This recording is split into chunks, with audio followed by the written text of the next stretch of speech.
Olá, estudantes da terceira série. Nesse vídeo vamos falar sobre pirâmides ecológicas. Muito bem, aqui é uma representação gráfica de uma cadeia alimentar, simples, com o produtor, realizando fotossíntese, produzindo alimento que é transferido para o consumidor primário, geralmente o animal herbívoro, o secundário que se alimenta do primário e os decompositores fazendo a decomposição em qualquer nível trófico de qualquer cadeia alimentar, tá? Até se tivesse mais níveis tróficos nessa cadeia aqui.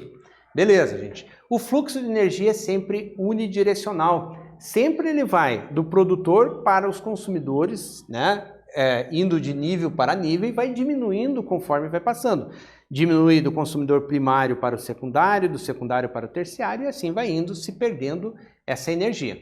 Muito bem, mas a gente também tem formas de representar esses tipos de nichos alimentares como pirâmides ecológicas. Elas podem ser representadas como pirâmides de números, em que envolve a quantidade de elementos, de organismos necessários, para compor, por exemplo, uma árvore para 300 gafanhotos e 20 aves. Nós temos a pirâmide de biomassa, que vai sendo passada toneladas ou quilos de alimentos, por exemplo, dentro de um ano, 8 toneladas de alfafa para alimentar um bezerro, para alimentar um adolescente de 47 quilos. E também temos a pirâmide de energia, que a gente vai contar quilocalorias transferidas de um nível para outro, Então, 40 mil quilocalorias num ano, de produtor, para 600 quilocalorias no ano de consumidores primários, para 40 ali de consumidores secundários. Aí, conforme a situação, a gente vai analisando a situação em que se aplica. Qual a melhor pirâmide de energia a ser apresentada para representar determinado nicho, determinada comunidade biológica ali.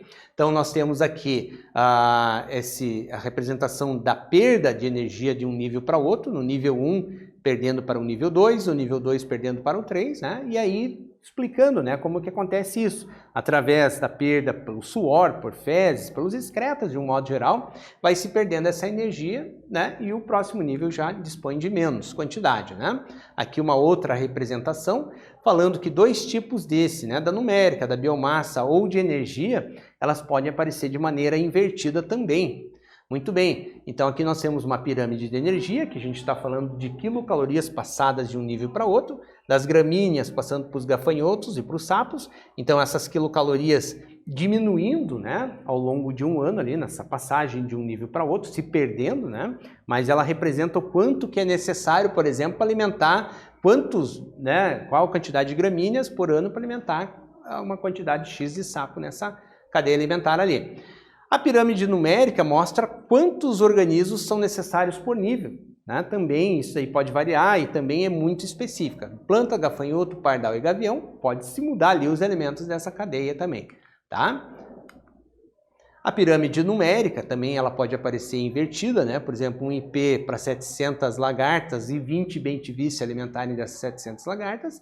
E aí a pirâmide de biomassa, que mostra as quantidades também, um outro exemplo aí para você. E aí a pirâmide de biomassa também ela pode acontecer a nível aquático, de água doce ou água salgada, Então nós temos aqui uma quantidade X de fitoplâncton, por exemplo, 4 gramas por metro quadrado, alimentando ali o zooplâncton, que são 20 gramas por metro quadrado. Existe uma grande proliferação desse fitoplâncton com bastante alimento para o zooplâncton. Logicamente, para cima teriam outros níveis tróficos ali. Muito bem, gente. Então, nesse vídeo nós falamos sobre pirâmides ecológicas. Eu espero que vocês tenham gostado e até breve.